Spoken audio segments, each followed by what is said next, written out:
ও আবু বকর, তোমার কি বাড়ির কথা মনে হওয়ার কারণে তুমি কান্না করতেছো? মায়ার নবীকে আবু বকর ডেকে বলে, ওগো মায়ার নবী, আমি আবু বকর বাড়ির কথা মনে হওয়ার কারণে কান্না করি না। আবু বকরকে জিজ্ঞাসা করে, রে আবু বকর, বলো তুমি কেন কান্না করো? আবু বকরের চোখটা, পুরা চেহারাটা লাল বর্ণের হয়ে গেছে।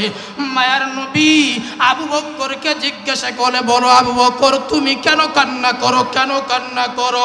আবু বকর রাদিয়াল্লাহু তাআলা আনহু বলেন, ও পয়গম্বর, আমি পাটা দিয়ে গর্তটার মুখ বন্ধ করে রেখেছিলাম। আম্মা জানেরা, আমরা নবীকে চিনলাম না, নবীর মহব্বত অন্তরে লালন করতে পারলাম না, অথচ পাহাড় আমার নবীর জন্য পাগল,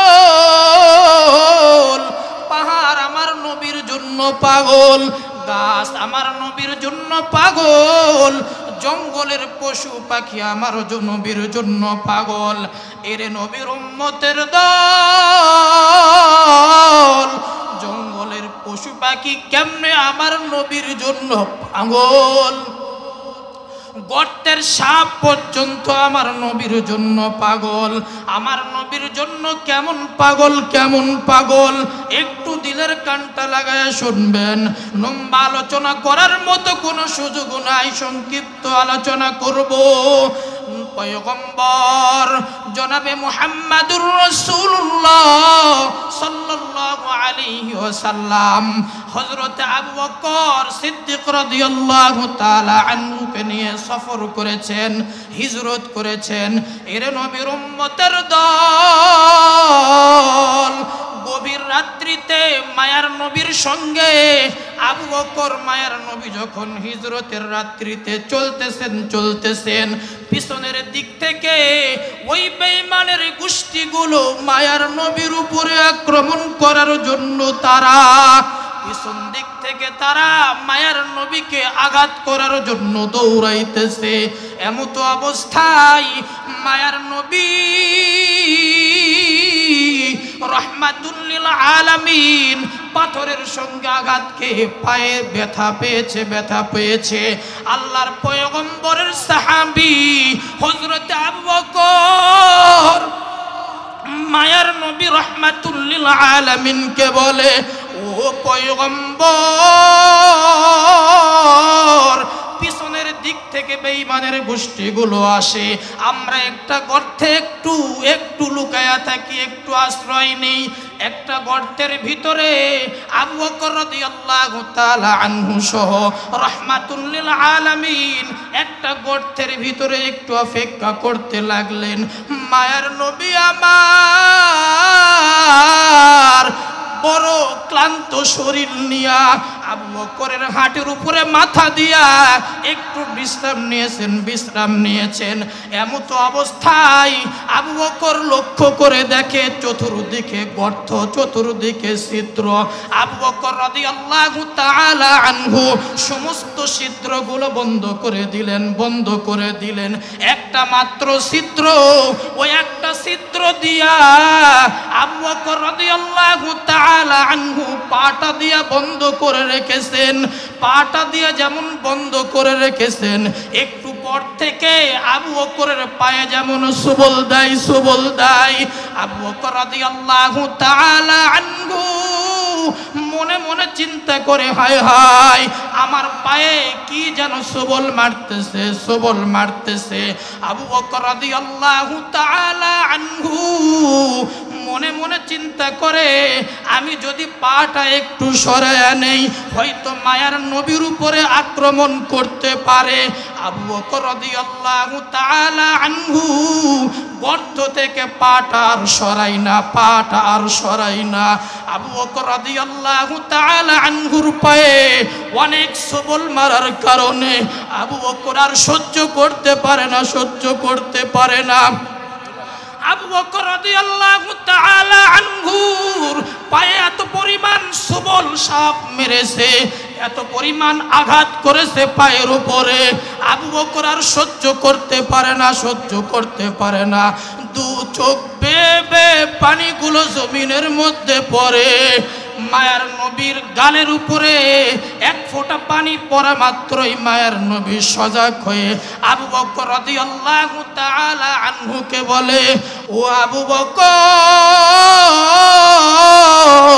তোমার কি বাড়ির কথা মনে হওয়ার কারণে তুমি কান্না করতেছো? মায়ার নবীকে আবু বকর ডেকে বলে, ওগো মায়ার নবী, আমি আবু বকর বাড়ির কথা মনে হওয়ার কারণে কান্না করি না, কান্না করি না।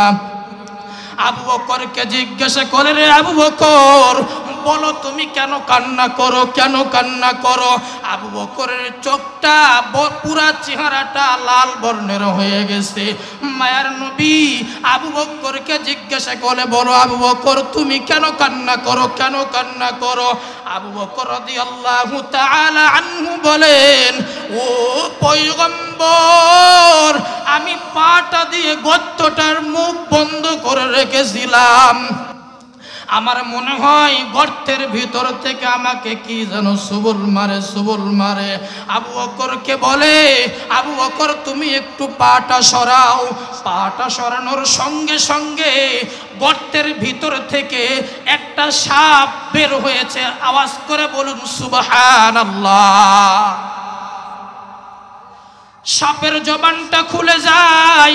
সাপ মায়ার নবী রাহমাতুল লিল আলামিনকে ডেকে বলে, ও পয়গম্বর, আমি জানি আপনি এই রাস্তা দিয়েই হিজরত করবেন। মায়ার নবী, আমি 1 বছর 2 বছর ধরে আপনার জন্য অপেক্ষা করতেছিলাম। আমি সব জানি আমার মায়ার নবী এই রাস্তা দিয়েই হিজরত করবেন, হিজরত করবেন। ওগো রাহমাতুল লিল আলামিন, আমি একটা নজর আপনাকে দেখার জন্য অপেক্ষা করতেছিলাম। এদিকে আবু বকরের হালাত বড় খারাপ, হালাত বড় খারাপ। আবু বকরের চেহারাটা বড় লাল বর্ণের হয়ে গেছে। সাপটা মায়ার নবীকে ডেকে বলে, ও পয়গম্বর, ও পয়গম্বর, আমি জানি এটা আবু বকর পা রেখেছে। মায়ার নবী আমার যদি রাস্তা থাকতো, বের হওয়ার মতো কোনো রকম কোনো সুযোগ থাকতো, আমি আবু বকরের পায়ে আর সবল মারতাম না, সবল মারতাম না। ও পয়গম্বর, আমি যদি সবল না মারি, তাহলে হয়তো আবু বকর আর পাটা সরাবেন না, সরাবেন না। আমার রাহমাতুল লিল আলামিনকে আর দেখতে পাবো না। এর নবীর উম্মতের দল সাপ নবীকে মহব্বত করেছেন, ভালোবেসেছেন। জঙ্গলের পশু পাখি নবীকে মহব্বত করেছেন, ভালোবেসেছেন। কিন্তু কপাল পোড়া মুসলমান, আমরা নবীকে চিনলাম না, নবীর মহব্বত, নবীর ভালোবাসা অন্তরে লাগাইতে পারলাম না। কিন্তু কপাল পোড়া মুসলমান, ওই ময়দানে মহশারে নবী ছাড়া আমাদের সুপারিশ করার জন্য আর কেউ পাশে দাঁড়াবে না। কথা বলেন ঠিক কিনা? নবী ছাড়া আমাদের পাশে আর কেউ দাঁড়াবেন না। আজকে তুমি নেইমারের কাটিং মারতে পারো, আজকে নায়িকা গায়িকার প্রেম মহব্বত ভালোবাসা অন্তরে লালন করতে পারো। নায়ক কোন পোশাক পরে সেই পোশাক তুমি শরীরে লাগাইতে পারো। নায়িকা গায়িকার পোশাক তুমি পরিধান করে তুমি রাস্তায় বের হতে পারো। কপাল পোড়া মুসলমান, তুমি খেলোয়াড়দের প্রেম মহব্বত ভালোবাসা অন্তরে লালন করে তাদের জার্সি কিনে পরিধান করতে পারো, নবীর সুন্নত টুপি কিনে মাথায় লাগাইতে পারো না। কথা বলেন ঠিক কিনা? এরা কপাল পোড়া মুসলমান। কি মুসলমান? কপাল পোড়া মুসলমান। আমি বলে থাকি, কেন বলে থাকি?